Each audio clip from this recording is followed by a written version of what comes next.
ya musiknya supaya musik gue setelahnya nggak mirip sama dia gitu. Jadi kayak gue tahu benchmark gue sampai di mana gitu loh.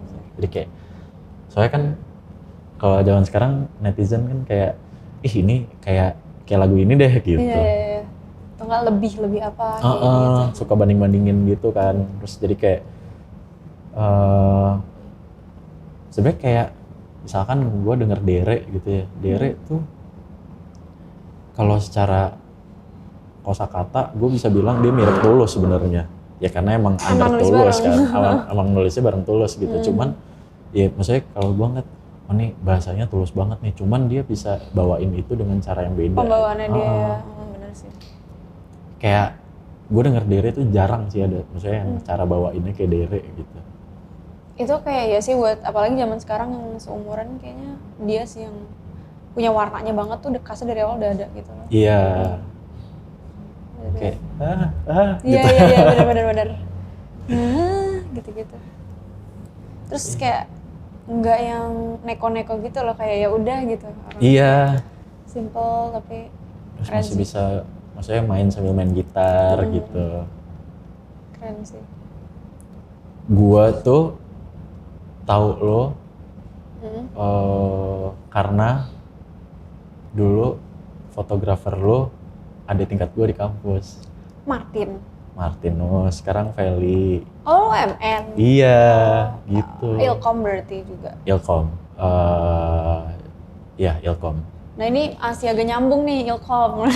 Lalu Ilkom juga? Iya, Ilkom. Cuma maksudnya kan Feli sama ini fotografer sini. Iya. Di UPN Veteran Jakarta. Oh, Pondok Labu. Dekat rumah gua Cinere.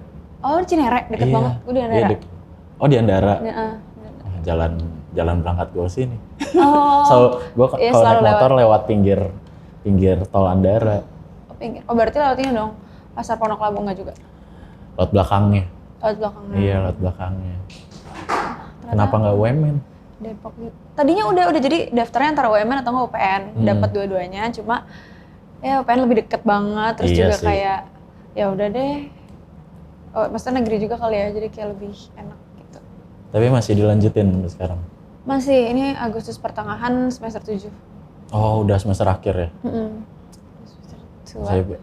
Tapi maksudnya gue pun respect sih sama musisi yang maksudnya masih nekunin akademiknya gitu. Maksudnya kayak masih nerusin sisi akademiknya. Kan biasanya ada yang kayak kalau dulu zaman gue ibaratnya orang ngomong gini kasarnya, orang kalau udah kenal duit tuh tai. Emang iya? Kebanyakan sih kalau angkatan gue gitu ya.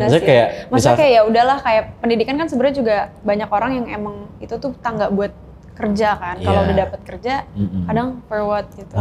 Makanya kayak saya dari kuliah udah dapat kerja, terus kadang jadi kuliahnya ditinggalin gitu. Tapi kalau begitu pun kayak musisi kan kayak lu sibuk panggungan sana sini gitu. Cuman ya walaupun panggungannya Sabtu Minggu biasanya rata-rata ya. Cuman tapi gue emang ngambilnya akhir Sabtu Minggu. Apanya? Panggungnya. Jadi Senin sampai Jumat benar-benar emang fokus kuliah gitu. Lah ini? Lagi libur. Oh, lagi libur. Oh iya, semester. Masih lagi libur semester. Mau ospek ya? Mau ospek. Oh iya nanti tahun ajaran barunya ya. Iya. Betul. Lo berarti Ilkom juga? Ilkom. Emang suka Ilkom atau sengaja mencari yang supaya gampang buat nyanyinya? Oh iya juga ya. Sebenarnya itu consideration juga, cuma sebenarnya dulu tuh pengen psikolog. Pengen psikolog, tapi nggak dapet di UI dan UPN nggak ada psikolog. Oh gitu. Terus kayak menurut aku Ilkom kayak lebih ya nyambung aja sih sama kerjaan segala macam, butuh juga kayaknya. Dan ada sisi memahami manusianya juga gitu, walaupun nggak sepenuhnya. Terus ya udah kali ya kayaknya Ilkom. Maksudnya lebih fleksibel juga, lebih mudah gitu. Walaupun kadang-kadang kayak lulusan Ilkom tuh apa kayak gitu. Maksudnya kan kalau kayak jadi host atau apa tuh sebenarnya bisa dipelajarin secara teori sendiri kan. Tapi kayak ya udahlah, kita lihat aja. Persis banget itu teman gue juga ngomong kayak gitu tuh kayak ngapain sih masuk Ilkom? Ilkom tuh ilmu yang bisa dipelajarin sendiri tanpa harus kuliah gitu. Iya, bukan kayak major yang kalau ya kan kalau hukum tuh harus gitu. Ada ilmu pastinya gitu. Iya. Gue pun dulu Ilkom juga gak tau ngapain. Tapi berguna nggak? Berguna. Iya kan, Ya kayak ada misalnya kan? buat interview kayak gini berguna juga gitu. Gue jadi maksudnya paham harus ngapainnya. Sebenarnya gue dulu milih Ilkom juga karena sesimpel menghindari matematika aja.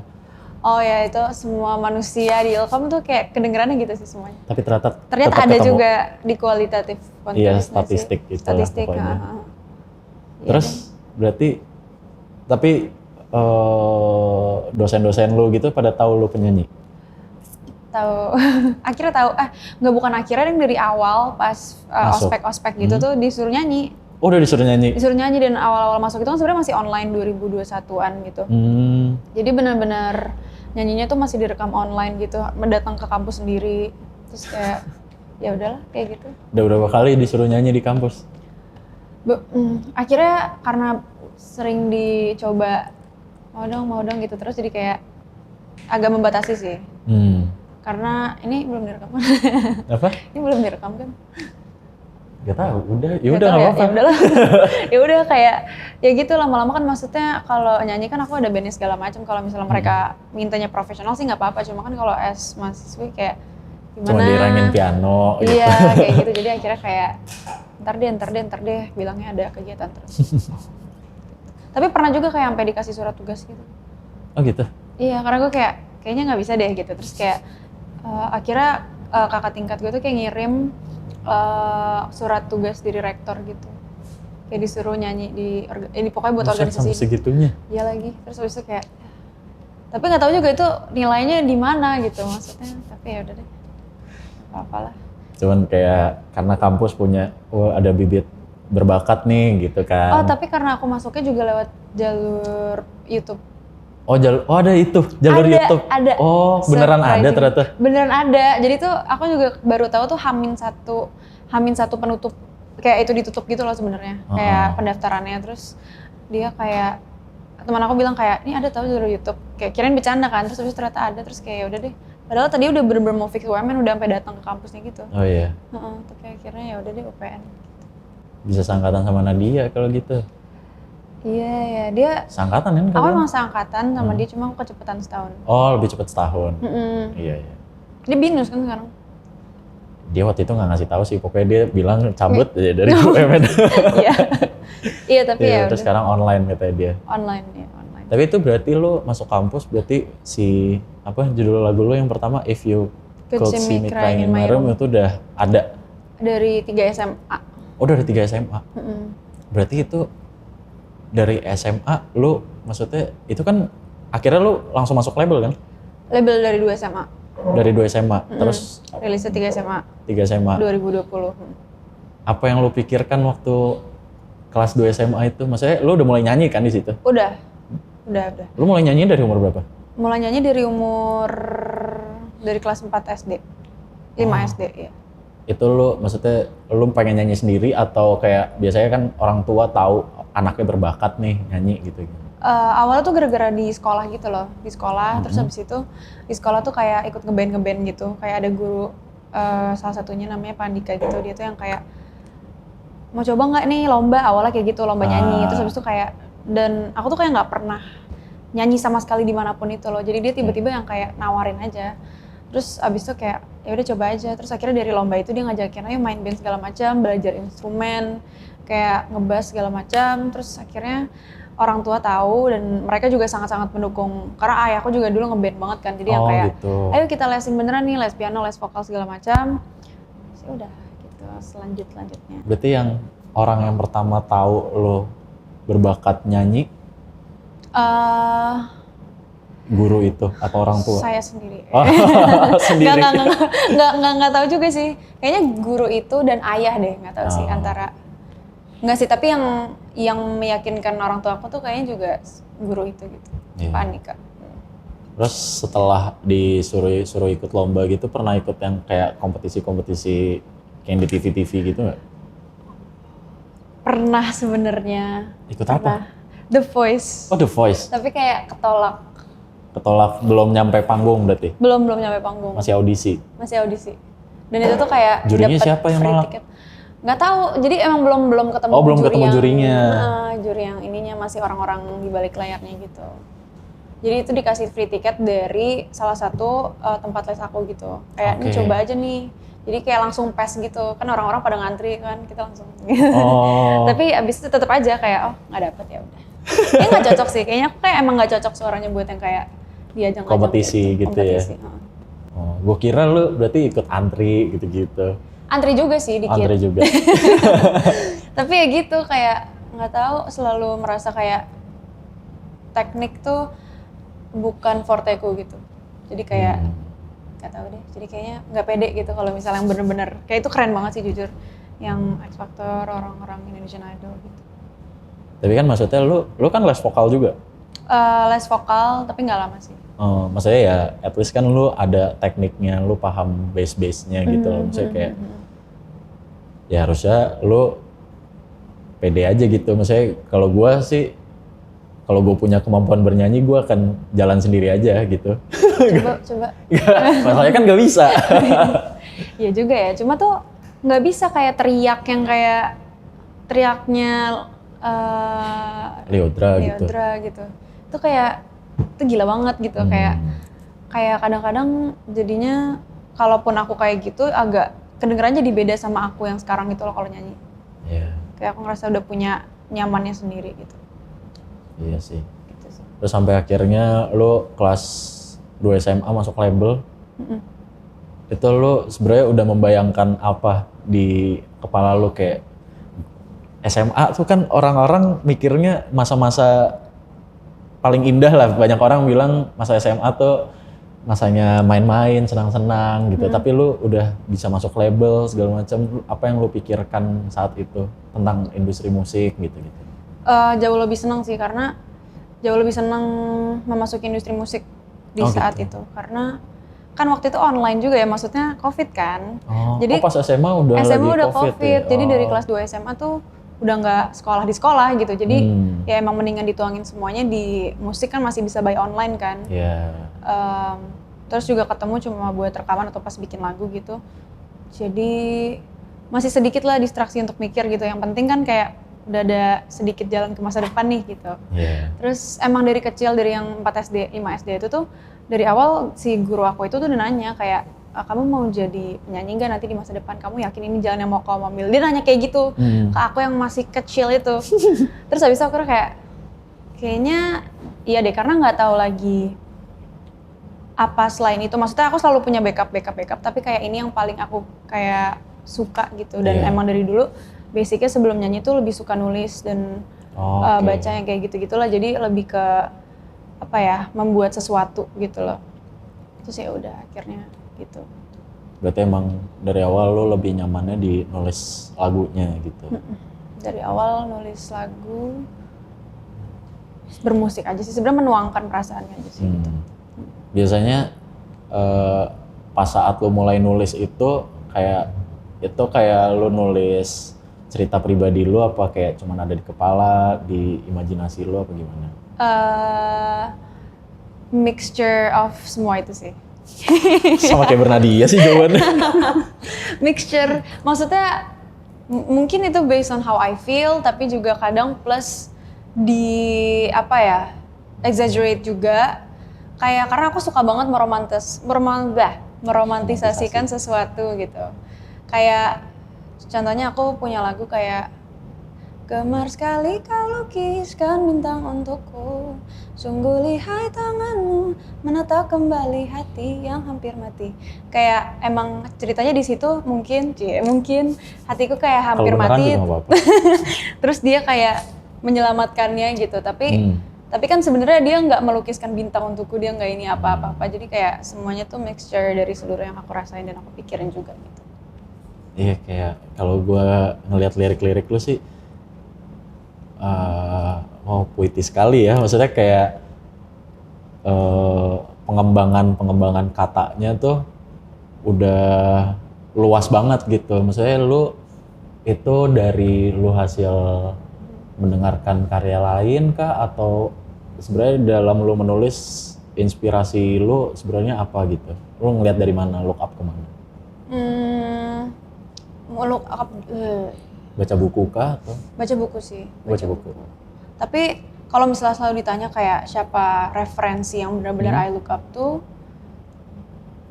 aku kayak nggak pernah punya nama yang came up in my mind karena selalu random aja. Kayak even pun buku, kayak aku ceritanya lagi suka baca buku puisi, itu tuh kadang juga di skip beberapa chapter, maksudnya yang benar-benar aku pengen baca aja gitu. Jadi nggak selalu, jadi tapi mungkin masuk ke unconsciousness aku gitu, kayak nggak sadar ternyata kata-katanya udah nempel atau kayak contoh-contohnya. Jadi pas aku nulis tuh kayak dia juga ikutan kayak main di situ gitu kata-katanya.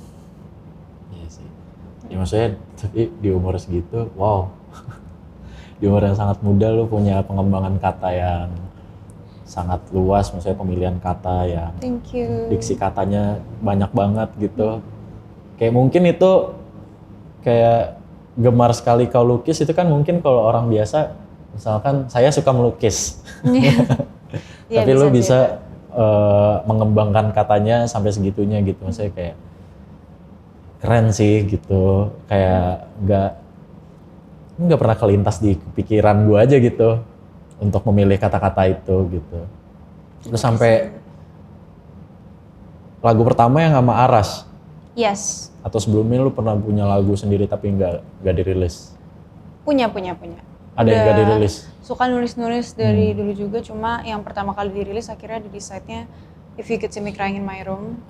Tapi itu emang nggak jauh dari hari kita menulis bareng. Jadi karena waktu itu kita satu label juga. Oke. Jadi akhirnya kayak gimana kalau coba collab dulu gitu. Dan aku kan memang dari dulu belum tahu banget kayak struktur lagu itu apa segala macam. Terus juga ya experiencing rilis lagu tuh nggak tahu gitu rasanya. Jadi mungkin belajar juga dari dia dulu dan label aku kayak mengarahkan juga. Jadi akhirnya kayak oke, aku decide untuk duet first release gitu. Tapi lu ikut dalam penulisan lagunya? Ikut. Oke. Terus, apa yang lu rasakan nih ketika lu baru masuk label SMA, lagu pertama langsung meledak, terus kayak Iya. terlalu cepat gak sih gitu? Pernah kepikiran kayak gitu nggak? Enggak. Enggak, karena aku nggak pernah punya ada ekspektasi apapun juga terhadap rilisan itu gitu. Bahkan pertama kali ngobrol sama Aras tentang setelah rilis ini, dia yang kayak, ini gimana nih menurut kamu lagunya naik atau enggak? Terus kayak nggak tahu, kayaknya enggak deh, nggak tahu sih. Kalau iya juga ya udahlah gitu, maksudnya. Dia pun juga sama gitu, kayak nggak tahu ya. Tapi karena dia mungkin dulu udah pernah rilis apa-apa, jadi udah ngerasain kayak rasanya naik turun gitu. Tapi ya bener-bener pure kayak apa ya, rilis aja dan ternyata banyak yang relate dan suka. Oke, kita lanjutkan kehidupan ini. So awalnya gue denger lagu itu gue pikir kalian adik kakak. Demi apa? Saya kayak dulu dengerin misalkan Nadia sama Selin gitu. Oh iya, Ternyata, benar itu duo kan adik gitu. kakak duo gitu. Gue Iya pikir sih. kayak dua anak kecil teman main aja gitu.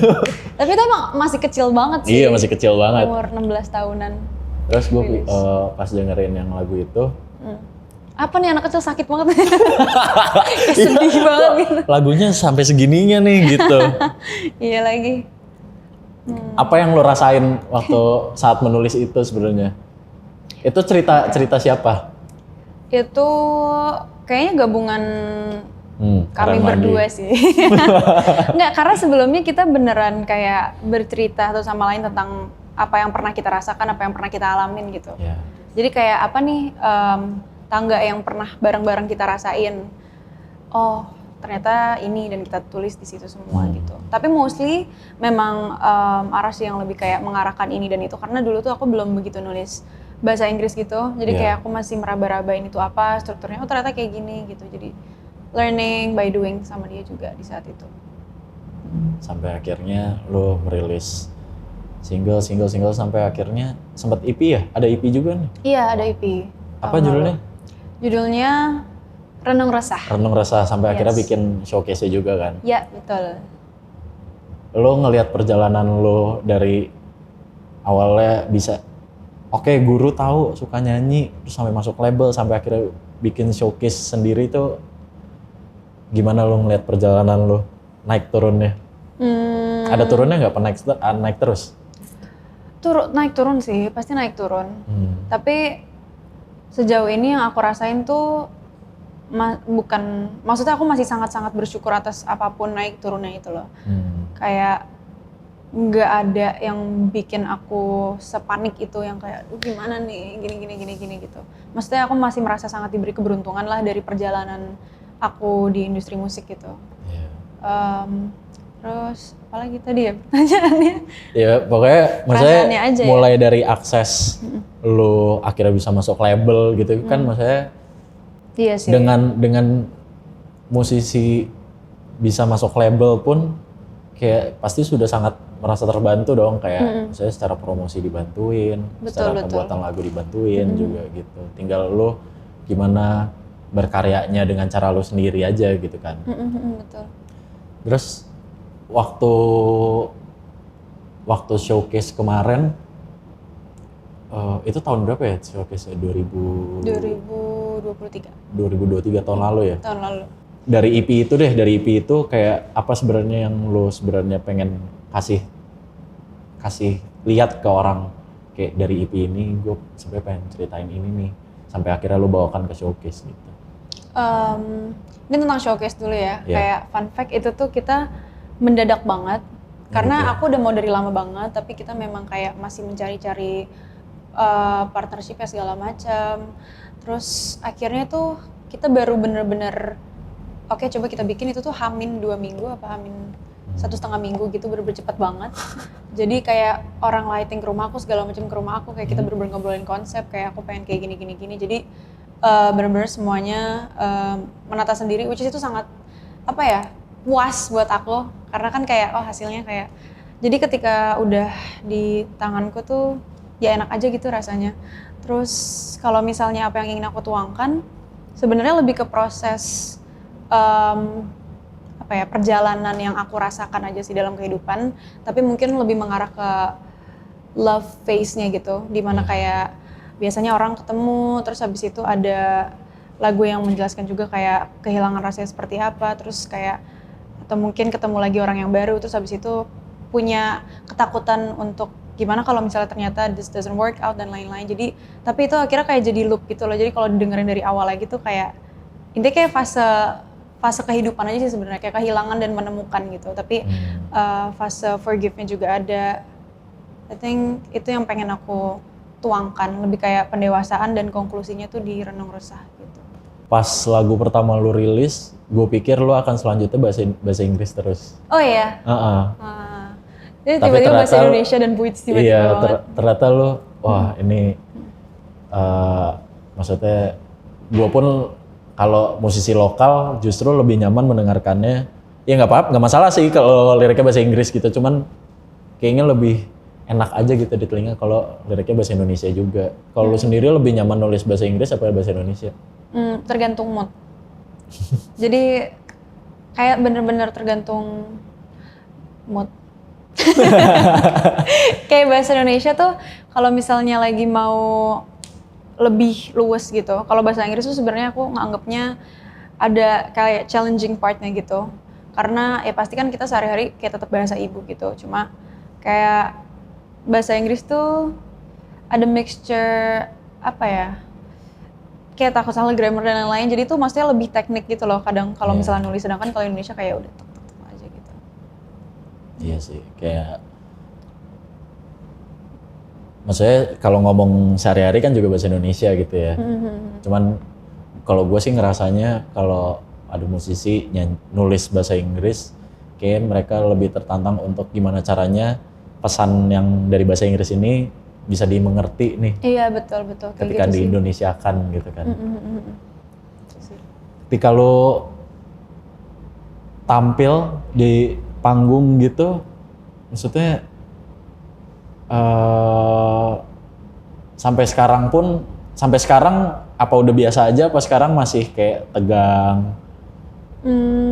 Tergantung panggung. Tapi masih suka tegang lah, masih suka tegang banget. Apalagi kalau udah lama nggak manggung.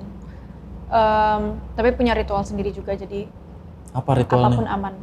Jadi ritualnya ya sama sih, makan. Itu ritual bukan sih? Jadi kayak harus kenyang dulu gitu. Oh, oke. Terus aku punya notes gitu, di notes aku.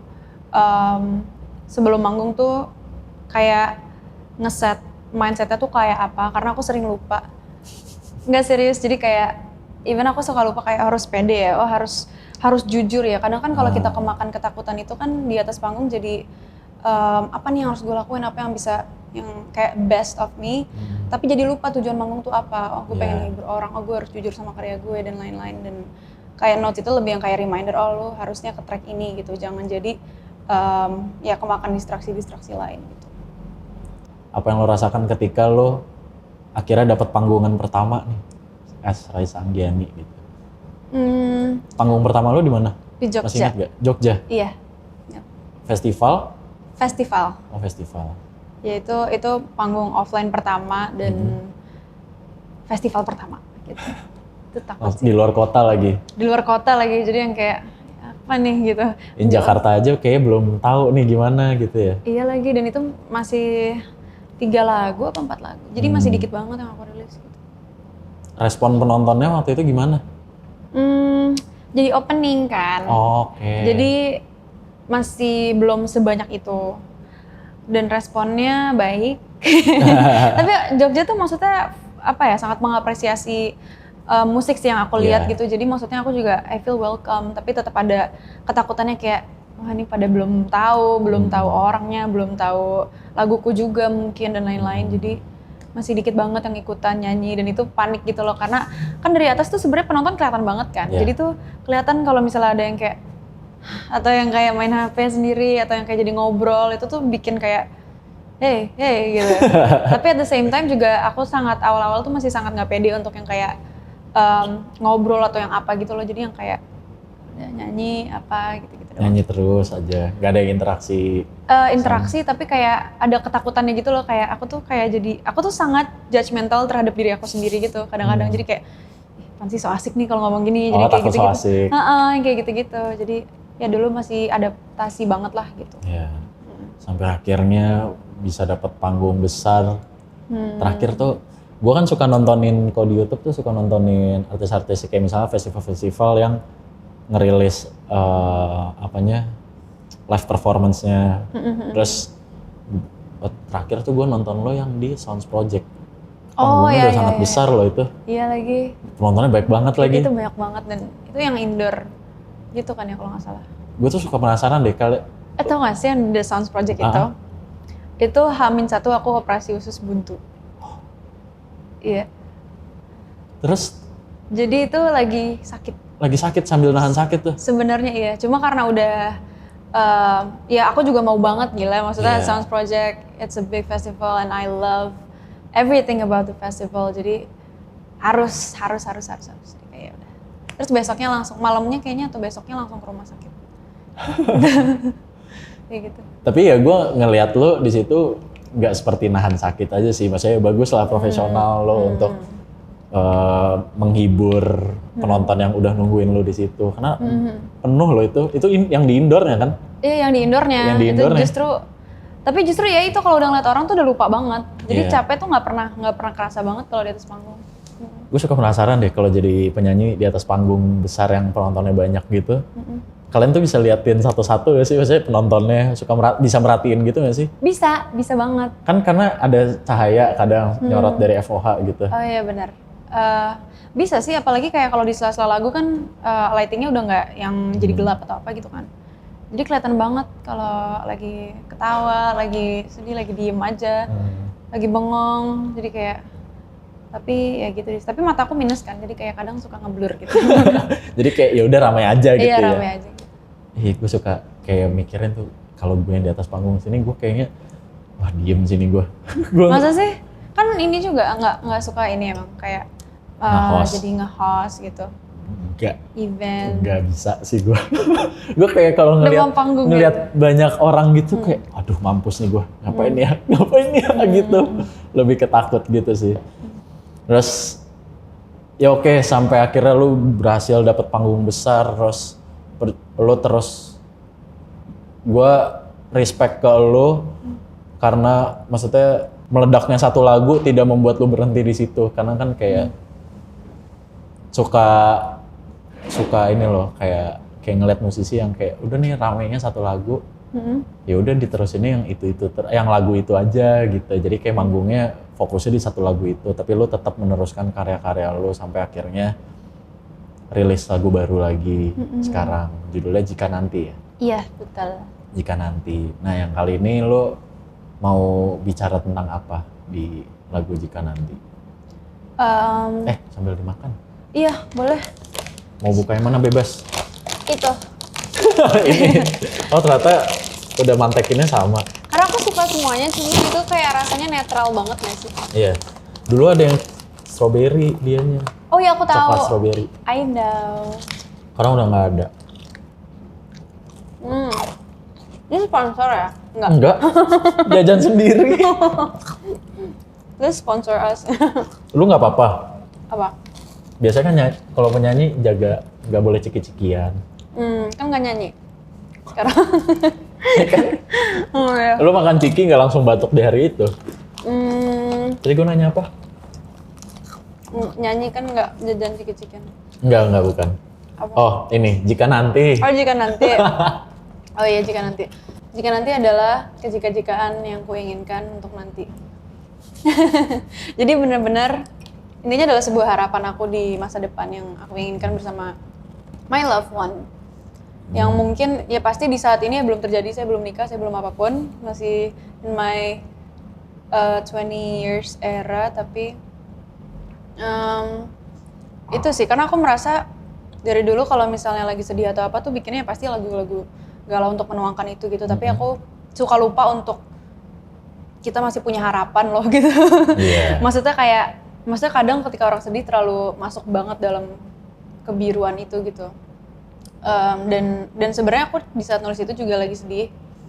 Jadi kayak bukan lagi benar-benar kayak falling in love era dan lain-lain gitu, tapi pengen mengubah cara pandang aku aja sih, karena menurut aku apa yang aku tuangkan sangat mewakilkan siapa aku gitu. Dan untuk kedepannya pengen lihat diri aku versi berharap yang baik aja gitu. Menurut lo ada melakukan perubahan nggak di EP lo? Apa tadi Renung Resah? Yes. Sama Jika Nanti, yang lagu-lagu lo di Renung Resah sama yang sebelumnya mungkin, terus sampai sekarang Jika Nanti ada perubahan kah? Itu bisa jadi dua sih, kayak perubahan juga ada pastinya dari segi lagu, dari segi aransemen atau apa yang diisinya, tapi juga dia kayak tangga closure juga dari si Renung Resah itu. Oke.